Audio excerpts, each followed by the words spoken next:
이번 주는 에스겔 29장부터 다니엘 6장까지 읽어주시면 됩니다. 32장까지 여러 민족들에 대한 하나님의 예언이 기록됩니다. 하나님의 주권을 인정하지 않은 애굽의 멸망에 대해 예언이 기록됩니다. 하나님의 심판으로 애굽은 40년 동안 황폐할 것이라고 말합니다. 여호와의 날이 가까웠음을 선포하면서 애굽과 그 동맹국들이 하나님의 권세 앞에서 무너질 것을 예언합니다. 이스라엘의 언약을 지키시기 위해 느부갓네살을 통해 애굽을 치셨습니다. 아수르가 레바논의 백향목 같다고 평가하면서 번영을 예언하지만 아수르도 교만으로 몰락하게 될 것을 말합니다. 애굽의 멸망에 대한 애가입니다. 애굽의 신들은 애굽을 구하지 못한다고 말합니다. 이스라엘의 파수꾼의 임무를 부여받은 에스겔의 사명이 언급됩니다. 거짓 목자와 참 목자 비유를 통해 하나님의 인도함을 받는 것이 살 길임을 교훈합니다. 하나님과 이스라엘을 대적하는 에돔의 멸망을 예언합니다. 이스라엘의 옛 영토가 재건되고 하나님의 백성의 지위가 회복될 것이 예언됩니다.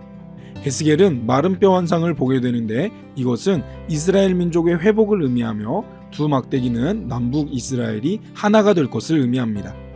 이스라엘이 곡을 물리치고 최후의 승리를 거둘 것을 예언합니다. 곡의 멸망에 대한 예언으로 연합군의 대적도 하나님을 이길 수 없다고 말합니다. 40장부터 43장까지는 성전의 구조가 묘사됩니다.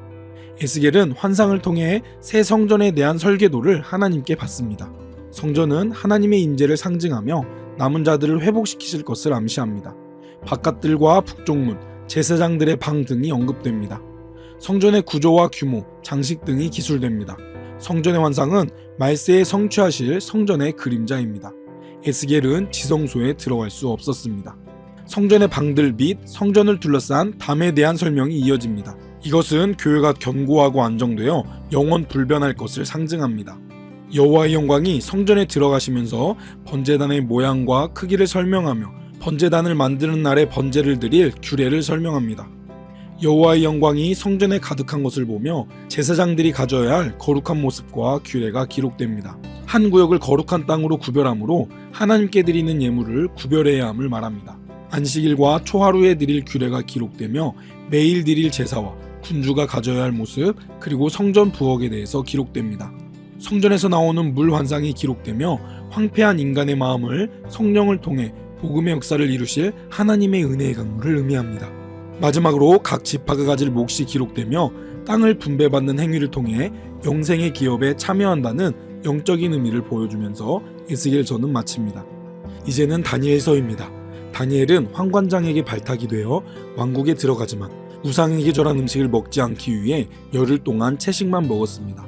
하지만 다른 소년들보다 더욱 아름답게 보였습니다. 바벨론의 누구도 느부갓네살의 꿈을 해석할 수 없었지만 하나님이 지혜를 주셔서 다니엘은 그의 꿈을 해석했습니다. 느부갓네살 왕은 금 신상을 세우고 그것에 절하게 하였는데 불순종한 자는 풀무불에 던져졌습니다.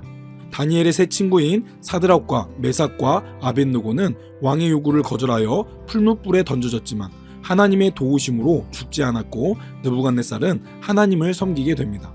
하나님은 세상 왕의 흥망성쇠가 하나님 손에 있음을 알게 하려고 느부갓네살 왕에게 환상으로 계시하셨습니다.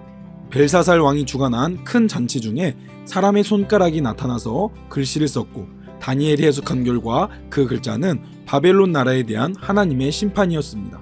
다니엘을 질투한 자들이 음모를 꾸몄지만 다니엘은 하나님만 섬겼고 사자굴에 던져졌습니다.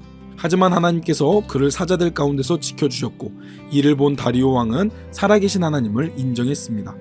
어려움 속에 하나님을 섬김으로 믿음을 증명한 다니엘처럼 굳건한 믿음을 사모하는 한 주가 되시기 바랍니다.